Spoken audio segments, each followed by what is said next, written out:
In today's tutorial, I had the pleasure of doing a volume wet lash fill. If you notice this client, it's probably because she was our model just 3 weeks ago when we did her initial set. If you didn't see that tutorial, definitely go ahead, click the upper right corner and open that tab so you can watch the full tutorial of the full set after you finish this fill tutorial. So Taylor loved her full set so much last time that she requested the exact same thing, which can be kind of challenging sometimes, especially when we are working with textured lashes because the mapping can be quite precise. But in order to keep my mapping in mind and remember exactly what I did last time, I was good enough to keep my notes in a consultation card. This is one of my biggest tips. Always keep notes on your clients.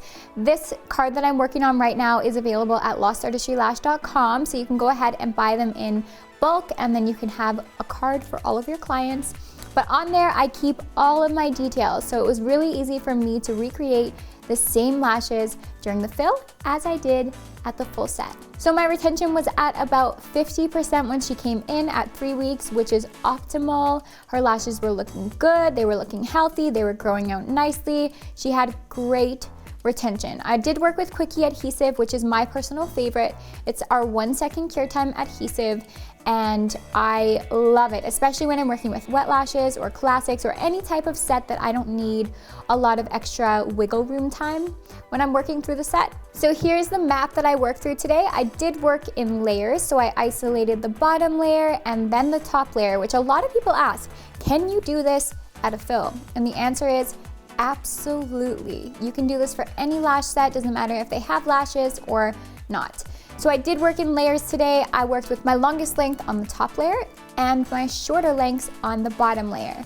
This gave a very big distinction between the layers, so I had lots of texture and still a nice, lovely, dark result. My curl choice today was CC curl. I worked with that across the entire eye from lengths 7mm to 13mm.